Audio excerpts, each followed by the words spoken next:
Tem uma teoria meio Senhor dos Anéis. Tem gente que encontra isso na Bíblia, eu não encontro muito não, mas tem uma teoria que Deus liberou 72 anjos para cuidar de 72 regiões da Terra. Peraí, você falou Senhor dos Anéis?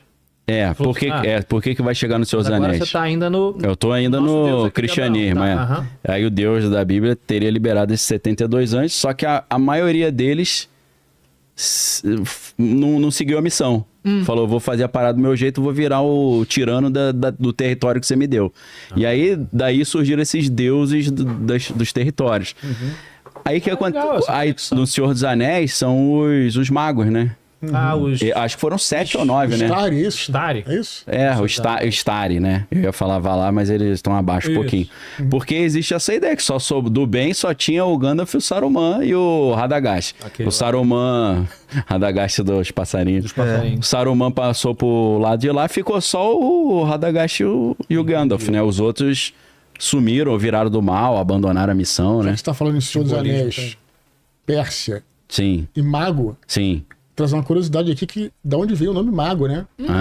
Os magos, na verdade, eram sacerdotes de Zoroastro. Eram os magi. Magi, que não é o caldo nobre da galinha. Ia falar que fez um jabá, mas que não existe mais isso, né? Caldo Marge. Então os magos eram essa coisa. E eles eram muito relacionados aos astros, né? E tal. Sim. Tanto é que os reis magos que seguiram a estrela para chegar até Jesus ali, isso. Então, vieram da Pérsia. Vieram da Pérsia. Dizem que eles aprendem. O Daniel, o profeta Daniel, quando ele foi para Babilônia, e depois Babilônia foi conquistada pelos Medo-Persas, ele continuou. Ele virou, depois que ele interpretou o sonho de Nabucodonosor, do rei, ele virou o chefe de todos os magos. Então a galera tem uma teoria de que ele... O arquimago dos magos. Como se fosse o arquimago ou grão-mestre. Então ele, interpretando as profecias, os sinais, ele deu o cálculo certinho de quando Jesus ia nascer. Que eles fizeram, aí entra nas contas das 70 semanas de Daniel, que são umas profecias que ele faz. Que ele fala, quando for assinado o decreto para nos liberar para voltar para Jerusalém, você pode somar 62 semanas de anos, ou 62 vezes 7 anos. Certinho, dependendo dos cálculos, né, tem variação, mas dizem que certinho, depois que o rei Ciro assinou o decreto falando para os judeus, pode voltar para a terra de vocês, até o nascimento de Jesus, certinho o período que ele tinha falado. Só que além dele ter dado a data, ele tinha que ter dado onde também, né? Aí eles falaram que, vai aparecer uma estrela, você segue a estrela que vai chegar no lugar certo. Aí os caras falam o Mago do Oriente, Rei Mago, dizem que são os discípulos que estão seguindo o que o Daniel deixou ali o GPS para encontrar Jesus, né? E tinha os magos, já tinha os gênios, que eram os Djinns. Os Djinns, né? Os Djinns, né? Os Efrates, que eram os gênios do mal, tal. Então tem toda aquela cultura do zoroastrismo. Sim. O Djinn até hoje é uma figura... No islamismo ainda tem, o islamismo incorporou um pouco essa ideia do Djinn, né? Tem histórias muito loucas de Djinn. Vou contar... Noite, pô. Hã? As 1001 Noites. 1001 Noites. Não, mas tem uma mais interessante que dá pra... Se bem que hoje tem inteligência artificial. Tem um cara que diz que... Um coroa, não me lembro o nome dele, que ele diz que foi satanista, um americano. Não americano não, canadense. Tem o vídeo dele no YouTube, dos anos 90, assim, um troço antigo. Ele diz que ele conheceu um cara que era super bruxo, e o cara era advogado, e o cara chamou ele para visitar o escritório. E ele chegou no escritório, naquela época era anos 70, sei lá, 60, máquinas de datilografar. As máquinas sozinhas digitando os processos. E aí Aí o cara falou, como é que é isso aí? A máquina é automática? Aí ele falou, não, são os Djinns, eu fiz um pacto com os Djinns, que aí eu dou uns presentes pra ele, eles fazem as petições pra mim. Aí eu falei, hoje os Djinns estão desempregados, que você joga na inteligência artificial, já vem a petição completa. Pra você. O outro falou, não, tem um amigo meu que ele tem uma fazenda, os Djinns que trabalham na fazenda, cultivando, colhendo, plantando. O gênio... Não sei o que ele entregava de presente, né? Se eram as criancinhas, né? Uma virgem, não sei o que era. Tem um negócio meio... Tem que uma mão falava outra, Eu fiquei né? pensando rapidamente aqui que o conceito de gênio, ele meio que... Ah, o gênio, o cara super inteligente, Não, né? não, desculpa, eu tô falando do gênio do Jim? figura mitológica, Ah, tá. que concede desejos. Ele deu uma enfraquecida. Você tinha uns filmes antigos que mostravam... Tinha sei lá, muito as aventuras isso. de Simba, É. sempre alguém encontrava. Tinha um não sei gênio, o quê, é. o gênio da lâmpada. Aí tem, claro, o Aladdin, da Disney. Lembra um inspirado na desenhozinho que tinha um gênio gordinho que comia almôndega? O gênio maluco. O gênio maluco. era gênio maluco, né? Mas o nome tinha do um desenho era narigão. como? Acho que era gênio maluco. Era gênio maluco? Acho que era, parada. Eu adorava esse Aquilo ali era muito engraçado, desenho. né? Ele tinha que espirrar, né? Pra chamar o gênio. É, Não, tinha um negócio espirrava ele com almôndega. E tem um filme de terror, para não deixar de mencionar um pouquinho de terror, chama The Wishmaster. Você não conhece, Você lembra não. desse filme? Não. Cara, Wishmaster. bota aí depois aí, cara, no Wishmaster. Kratos. Vê se você acha aí, The Wishmaster. É um Depois filme, a assim, galera, se puder, a galera tá assistindo, bota a listinha dos filmes e livros O citados. pessoal faz isso no Porque os Spotify. caras me falam, pô, me fala aí os livros que você citou. Eu falo, eu não lembro os que eu citei, muito menos os outros citaram. Então bota a listinha. Cara, é uma porque série de filmes ajuda. chamado The Wishmaster. Aí a tradução, sei lá, do SBT devia ser o Mestre Olá, dos garotos. Sonhos. É uma coisa assim.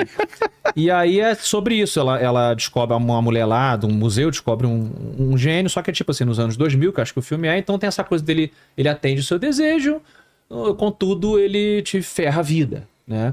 Mas é engraçado que acho que no Wishmaster 3 é ruim, tá? O primeiro É, meio mas os tosquinho. outros são toscos, mas os efeitos visuais são muito maneiros. Olha ele aí, ó. Wishmaster, Nossa, o pôster já é ruim. Mas isso aí Leave eu acho no que não é o soul um, não. unturned. Eu acho que esse aí não é o 1, não. Se você tenta achar o Wishmaster, o visual dele, que ele é um monstro maneiro, cara. Ele é um bonecão Ah, é? maneiro, E aí é legal que tem o terceiro... Sabe o que eu lembrei, O esse tempo- visual? Aquele filme do Tom Cruise novinho, que tem um demonião também. Como é que é o nome A daquele? lenda. A lenda, né? Que é do Lembrei Ridley dele. Scott também. É do Hã? Ridley É do Ridley Scott. Scott. Ridley Scott, é. Gladiador. Novinho, né? Eu ia mencionar que o Wishmaster 3, ele vai... Pô, você ele meio que se assistiu o 1, alimenta 2 e o 3? Eu vi até uma sequência toda. Porra. Olha ele aí. Ele Aí. é assim, ó, o gênio. Parece mesmo o cara da lenda aí mesmo. É. Razão. Só Só que o chifrão da lenda é No um... terceiro Mas lembra. filme, ele vai pra um presídio americano, né? Que é o lugar onde Tem um os caras sigilozinho mais... na testa ali, ó, Tem, Vilela. isso, Sigilozinho. É. E aí eu lembro que ele fica perguntando pros presos, né? O que você quer? O que você mais deseja? Não sei o que. O cara fala assim, tô puto com o meu advogado. Eu quero que... Ele se ferre. Go fuck himself, né? Aí ele fala, é isso que E você aí você quer, deseja? pô, aí Tipo Ele é. Preacher. aumentou É. o tamanho. Aí o prisioneiro depois vai encontrar com o advogado pra tentar lá ser solto, não sei o Advogado, que. O pera aí advogado que eu tô- começa tipo... Aí ele começa a se dobrar, cara. Ih!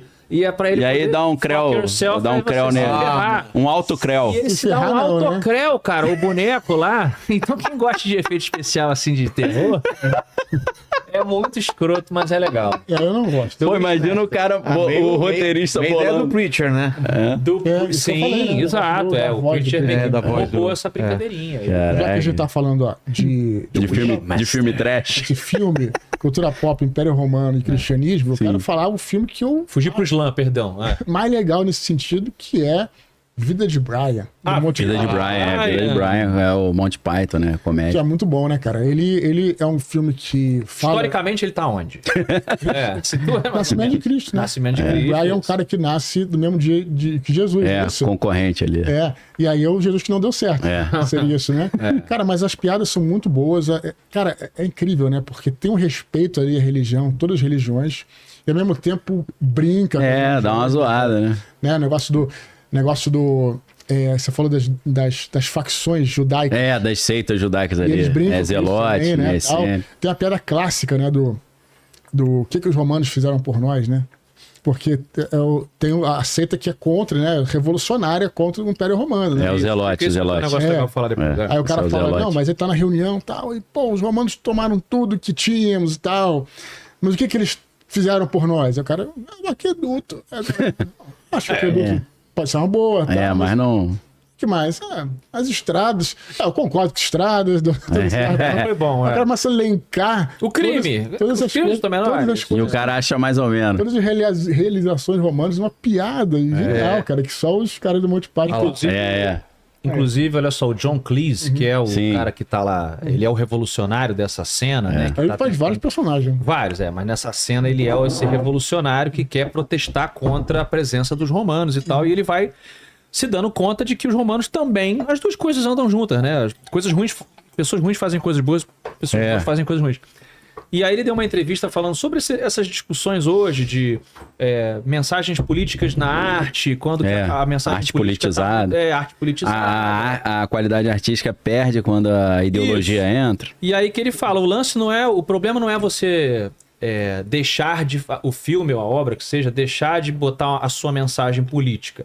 A questão, aquilo que a gente vive falando, é ela estar entrelaçada na piada ou na história. Entendi. Então ele falou assim... Ela ser a alma do esse negócio. sketch de comédia, quando nós escrevemos, nós do Monty Python, ele é um sketch pró-imperialismo. Ele era um sketch que a gente estava defendendo a Inglaterra. Ele mandou essa na entrevista? Ele fala, entendi. Aquilo ali é um sketch pró-imperialista, dizendo como se falasse, olha o que a Inglaterra também proporcionou para os povos que ele dominou, etc. Obviamente sabendo dos horrores que isso acarretou, mas ele quis falar isso. Só que a parada é tão engraçada, é tão bem feita... Sim.